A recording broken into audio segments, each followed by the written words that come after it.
Bonjour et bienvenue sur la cuisine d'Elioucha, j'espère que vous allez bien les amis. Je reviens parmi vous aujourd'hui avec un nouveau menu spécial Ramadan. On va réaliser des feuilletés avec la même pâte, ainsi qu'un velouté de poulet, pommes de terre et poireaux, assez réconfortant.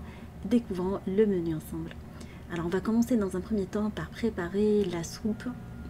Alors dans une marmite à fond épais, je vais mettre du beurre ainsi que de l'huile d'olive et je vais venir faire colorer du poulet. Alors j'ai pris une cuisse de poulet à laquelle j'ai enlevé la peau. Vous pouvez mettre du blanc de poulet, mais je trouve que la cuisse elle est beaucoup plus tendre. On va mettre l'oignon par-dessus, du sel et du poivre, et on va venir la faire colorer jusqu'à ce qu'elle soit vraiment bien dorée, sur tous les côtés, en la mélangeant régulièrement. Alors le beurre donne un super résultat à la soupe. Après coloration, on va rajouter les poireaux hachés. Alors j'ai pris des poireaux congelés chez moi que j'avais acheté chez Picard, mais après vous pouvez très bien utiliser des poireaux frais si vous avez ça dans le frigo. Et on va les faire colorer en même temps que le poulet pendant 5 minutes supplémentaires avant de rajouter par la suite la pomme de terre. Pareil, on la colore quelques minutes et on va par la suite rajouter l'eau. Alors vous pouvez mettre du bouillon de poulet, mais je trouve que le poulet il va déjà apporter voilà, du goût. On va couvrir et laisser le tout cuire à feu moyen pendant une bonne vingtaine de minutes. Alors je l'ai laissé cuire pendant 25 minutes avant d'enlever le poulet. On va venir par la suite le désosser. Alors en enlevant la chair, on va qu'il détache très facilement. Quand j'ai pas mis la peau, du coup il va être vraiment un bouillon dégraissé. Et on va mixer notre soupe à l'aide du mixeur plongeur. Vous pouvez la passer très bien avec un mixeur blender. Alors une fois la soupe bien mixée, on va bien incorporer la crème. Alors j'ai utilisé de la crème liquide, mais vous pouvez très bien vous en passer si vous n'aimez pas ça. Bon, j'ai bien mixé la soupe avant. Alors la soupe toute seule, juste avec le beurre, elle passe très bien. En plus la pomme de terre, elle lui confère cette texture assez crémeuse. Mais la crème, ça reste quand même pour plus de gourmandise. Voilà, on va passer après à la réalisation de quelques feuilletés. Alors j'ai réalisé des quiches au poulet et fromage, ainsi que des chaussons à la viande hachée. On va commencer par préparer la pâte qui est commune à toutes les recettes ou deux recettes. On va sabler la farine T45 avec du beurre mou à température ambiante que j'ai sorti 2 ou 3 heures avant. Vous venez malaxer la pâte avec le beurre, ainsi, en la sablant avec les doigts. Il est essentiel de bien la sabler. On va rajouter par la suite un jaune d'œuf à la pâte et on va continuer à la ramasser une fois bien sablée avec un tout petit peu d'eau. Alors vous trouverez la liste des ingrédients en barre d'infos comme d'habitude. Vous pouvez très bien préparer la pâte à l'aide d'un robot culinaire ou avec les mains comme moi. Voilà, j'ai rajouté petit à petit l'eau. Et j'ai travaillé rapidement juste avec les doigts. Et là je vais la mettre sous film alimentaire et la couvrir, la laisser au moins 1 heure au frais avant de pouvoir la travailler. Ça c'est très important pour une pâte sablée. On va par la suite préparer la farce. Alors dans une sauteuse ou dans un wok, on va mettre de l'huile d'olive et on va venir faire colorer l'oignon haché au hachoir avec de l'ail. Alors on va le laisser colorer jusqu'à ce qu'il soit translucide, 5 à 6 minutes à feu moyen. Et après on va rajouter du poulet que j'ai bien coupé en petits morceaux. Alors n'hésitez pas à bien l'écraser avec le morceau, en petits morceaux avec le couteau chaudière. Et vous le laissez colorer à feu moyen avec du curcuma, un tout petit peu de curry, du sel. Alors vous épicez selon vos envies, un peu de gingembre.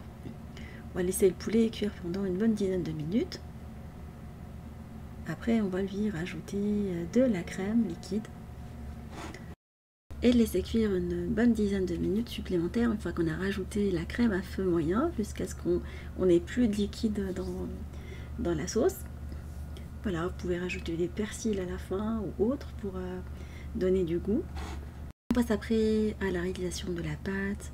Alors je vais venir l'aplatir. Alors sur un plan de travail légèrement fariné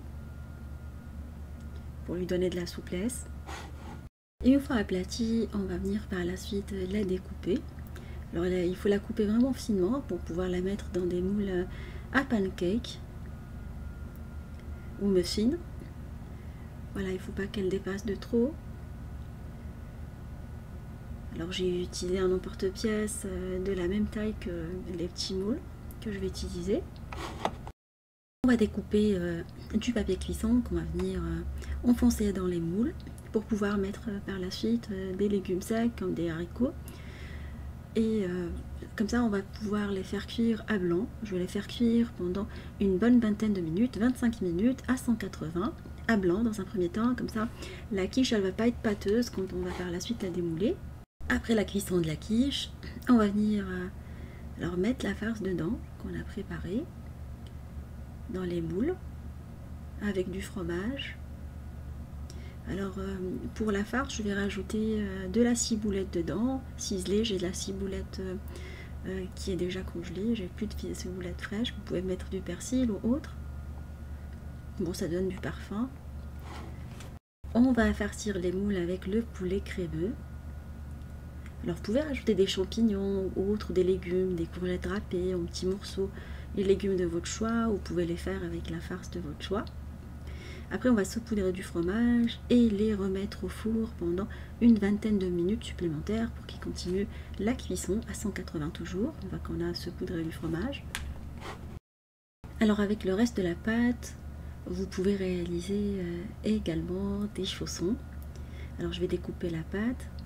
Alors j'arrivais plus à trouver mon découpeur habituel, du coup dans la précipitation j'ai pris un bol pour découper des parts de pâte. Alors pour la farce, je vais utiliser une farce que j'ai l'habitude de partager avec vous. C'est une farce à la viande hachée, oignons. Voilà, je vous laisserai le lien si vous souhaitez la réaliser pour pas faire des vidéos trop longues. Alors avec les chutes, vous les ramassez par la suite et vous les retravaillez pour pouvoir les affiner. Et on va utiliser soit un moule pour les chaussons, comme les empanadas espagnoles ou les petits pastels africains. Vous mettez la farce, un petit peu le fromage et vous les fermez. Vous pouvez utiliser très bien une fourchette pour le faire. N'hésitez pas à bien fariner le moule quand vous le utilisez. Vous allez par la suite les badigeonner avec du jaune d'œuf battu et les enfourner dans un four préchauffé à 180 pendant une trentaine de minutes, entre 25 et 30 minutes, en surveillant la cuisson. Et voilà, mon menu est maintenant prêt, j'espère qu'il vous fera plaisir, la petite soupe ainsi que les feuilletés, de modèles de feuilletés. Je vous fais des gros bisous d'amour, merci pour vos messages d'encouragement et on se dit comme d'habitude, on se retrouve sur la cuisine d'Edmoucha avec des nouvelles recettes, un voyage culinaire et à bientôt.